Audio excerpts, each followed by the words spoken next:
हरे कृष्णा, राधे राधे। नमस्कार प्रिय भक्तगणों, स्वागत है आप सभी का आपके अपने चैनल ज्ञान अर्थ में। आप सभी का दिन शुभ और मंगलमय हो। श्री हरि विष्णु की कृपा आपके और आपके समस्त परिवार पर सर्वदा बनी रहे। श्रोताओं, पिछले अध्याय में आपने रसपान किया, आइए ध्यान लगाकर रसपान करेंगे। श्रोताओं, नारद जी बोले, हे राजन, वैशाख महीने में मार्ग चलने से व्याकुल और प्यासे मनुष्य को जो जलदान नहीं करते वह पक्षी की योनि पाते हैं। उदाहरण के लिए हम ब्राह्मण और घर की छिपकली का प्राचीन इतिहास कहते हैं। यह परम अद्भुत संवाद है। प्राचीन काल में इक्ष्वाकु के वंश में हेमांग नामक एक राजा हुआ। वह बड़ा ब्राह्मणों का भक्त, आनंदिक, जित शत्रु और जितेंद्रिय था। पृथ्वी में जितने बालू के कण, समुद्र में जितने जल के बिंदु हैं, आकाश में जितने तारागण हैं, उतनी ही गौ उस राजा ने दान की। उसने बहुत से यज्ञ किए। उन यज्ञों की कुशाओं से पृथ्वी पर कुशा ही कुशा दिखाई देने लगी तथा गौभूमि, तिल और स्वर्ण दान से बहुत से ब्राह्मणों को प्रसन्न किया। कोई ऐसा दान नहीं था जो उसने नहीं किया। परंतु हे राजन, सुख की प्राप्ति की इच्छा करने वाले राजा ने एक जल दान नहीं किया। ब्रह्मपुत्र परमात्मा विशिष्ट जी ने उसे ज्ञान भी कराए कि जल दान करो। परंतु जब उसने दुर्बुद्धि और हेतुवाद से कहा कि जल तो बिना मूल्य ही मिलता है, इस दान करने वाले का क्या फल मिलेगा, ऐसा अनेक बात कही और ब्राह्मण को जल दान नहीं किया और कहने लगा कि जलभ्य वस्तु दान करने से पुण्य मिलता है और यही ठीक भी है।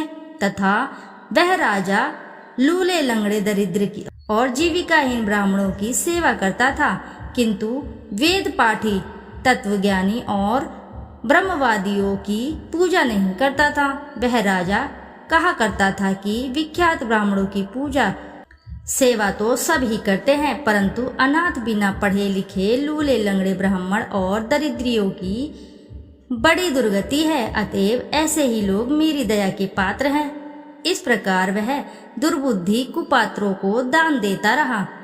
इस महादोष के कारण 3 जन्म तक उसे चातक की योनि मिली। फिर 1 जन्म गिद्ध बना और 7 जन्म तक कुत्ते की योनि में रहा। फिर हे राजन, यह एक राजा के घर छिपकली की योनि में जाकर रहा।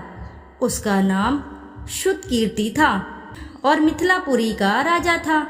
छिपकली घर के दरवाजे की चौखट के ऊपर कीड़ों को भक्षण करती हुई 87 वर्ष तक वहीं रही। एक दिन दैव योग से मुनिवर श्रुतदेव नामक ऋषि दोपहर के समय मार्ग से थके मिथिलापति के घर आए। ऋषि को देख राजा अत्यंत प्रसन्न हो सहसा उठकर बड़े आदर सत्कार में मधुकार्दी से पूजन कर चरण धोने लगा और चरणोदक को अपने मस्तक छिड़का। दैव योग से एक बूंद जल उस छिपकली पर गिर पड़ा। जल की बूंद पड़ते ही उसे ज्ञान हो गया और नाना योनियों में दुखों से दुखित हो ब्राह्मण देवता से हाय हाय कर कहने लगी, हे ब्राह्मण, मेरी रक्षा करो। एक छिपकली का ऐसा शब्द सुनकर ब्राह्मण को बड़ा आश्चर्य हुआ और कहने लगा, हे गोधा, तू कहाँ है? क्यों विलाप कर रहा है? तेरी यह दशा कौन कर्म से भई है? तू देवता की पुरुष है कि राजा अथवा ब्राह्मण है? हे महाभाग, तू कौन है? कह तो सही, मैं आज ही तेरा उद्धार करूंगा। ऋषि की ऐसी बात सुन वह राजा महामतिमान श्रुतदेव जी से कहने लगा कि हे ब्राह्मण, मेरा जन्म इक्ष्वाकुल में हुआ था और मैं वेद शास्त्रों का पूर्ण ज्ञाता था। पृथ्वी में जितने रज के कण हैं, जितने जल के बिंदु हैं, जितने आकाश में तारागण हैं, उतनी ही मैंने गोदान की। मैंने सभी यज्ञ किए, बापी कूप और तालाब बनवाए, अनेकों दान दिए और धर्मपूर्वक राज्य भी किया, तो भी मेरी ऐसी दुर्गति हुई और मुझे स्वर्गन मिला। 3 जन्म तक मुझे चातक योनि मिली और 1 जन्म में गिद्ध हुआ। फिर 7 जन्म तक कुत्ते की योनि पाई। अभी यह राजा आपके चरणों तक को छिड़क रहा था, तब एक बूंद उछलकर मेरे ऊपर आ पड़ी। उसी के पड़ने से मुझे पूर्व जन्म का स्मरण हो गया और मेरे सब पाप दूर हो गए।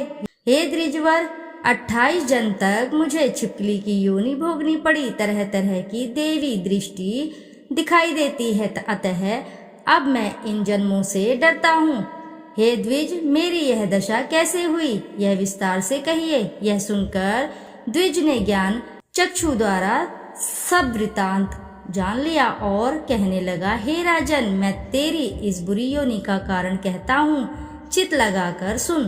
तूने माधव भगवान के प्यारे वैशाख मास में जल दान नहीं किया। तूने जल को सुलभ समझकर यह निश्चय कर लिया कि यह अमूल्य है, अतः मार्ग में चलने वाले और धूप से पीड़ित ब्राह्मणों को जल दान नहीं किया। साथ ही पात्रों को छोड़ कुपात्रों को दान दिया।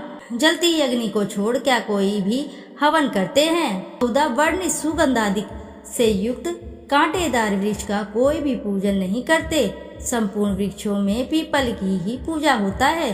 तुलसी वृक्ष को छोड़कर कटेरी का पूजन क्यों नहीं करे? पूज्यता के विषय में अनाथ की आवश्यकता नहीं है। लूले लंगड़े केवल दया के पात्र हैं, पूज्य नहीं हैं। तपस्वी, ज्ञान वेद आदि शास्त्रों के ज्ञाता ये विष्णु भगवान के स्वरूप हैं, अतएव वे सदा पूज्य हैं। इसमें भी ज्ञानी ब्राह्मण सदैव ही विष्णु भगवान को अत्यंत प्यारे हैं। इसी कारण से ज्ञानी ही सदा पूज्य हैं। पूज्यों में भी अधिक पूज्यतम है। जो साधु महात्माओं की अवज्ञा है, वह इस लोक और परलोक दोनों में दुखदायी है। महत्व पुरुष की सेवा ही धर्म, अर्थ, काम, मोक्ष का कारण है। ऐसे ही करोड़ों अंध जाति कर्तव्य को नहीं देखते। ऐसे ही मंद है आशय जिनके उनकी संगति से कुछ फल नहीं मिलता। वैसे ही जल, पेय, तीर्थ और मिट्टी अथवा पत्थर के बने देवताओं से भी तत्काल कुछ लाभ नहीं होता। ये तो बहुत काल में पवित्र करते हैं, किंतु साधु महात्मा दर्शन से ही पवित्र कर देते हैं। साधु सेवा से कोई भी सुशिक्षित पुरुष दुखी नहीं होता। जैसे अमृत पान करने से जन्म, मरण, वृद्धावस्था आदि दुख नहीं देते। तूने जलदान नहीं किया, न साधुओं की साधु करी है। हे इक्ष्वाकु नंदन, इसी से तेरी यह दुर्गति हुई है। वैशाख में जो मैंने पुण्य किया है वह तेरी शांति के लिए मैं तुझे दूंगा। इसके प्रताप से भूत, भविष्य और वर्तमान कर्मों के संस्कार दूर हो जाएंगे। ऐसा कह जल स्पर्श कर सर्वोत्तम पुण्य का फल दे दिया। जब उस ब्राह्मण ने वैशाख में एक दिन स्नान किए का फल उसे दे दिया, तब उसके संपूर्ण पाप दूर हो गए।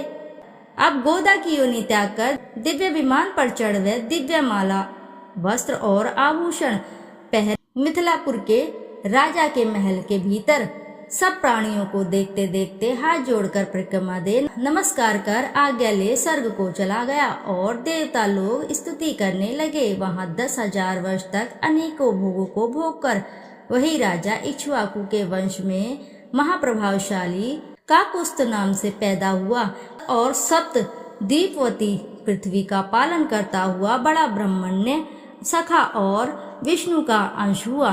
तब वशिष्ठ जी ने वैशाख मास में सब कर्तव्य धर्म सुनाए, जिनके करने से उनके सब दुख दूर हो गए और दिव्य ज्ञान को पाकर विष्णु जी की सायुज्य मुक्ति को प्राप्त हुआ।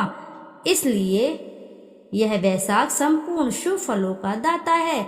इसमें जो मनुष्य यथोक्त धर्म करता है उसकी आयु और यश बढ़ता है, पाप दूर हो जाते हैं, पुरुषार्थ चतुष्टय की प्राप्ति होती है और विष्णु भगवान प्रसन्न होते हैं। अतएव ब्राह्मण, क्षत्रिय, वैश्य, शूद्र ये चारों वर्ण, ब्रह्मचारी, गृहस्थ, वानप्रस्थ और सन्यासी चारों आश्रम वाले को वैशाख मास के बताए हुए कर्म करना चाहिए। इति शुभम। प्रेम से बोलिए प्रिय भक्तगणों, श्री लक्ष्मी नारायण की जय। श्रोताओं, आपसे अनुरोध है, यदि आपको वीडियो अच्छी लगे तो वीडियो जरूर लाइक करें, साथ ही चैनल को सब्सक्राइब करें। फिर मिलते हैं हम आपसे अगले अध्याय में। जब तक के लिए नमस्कार श्रोताओं।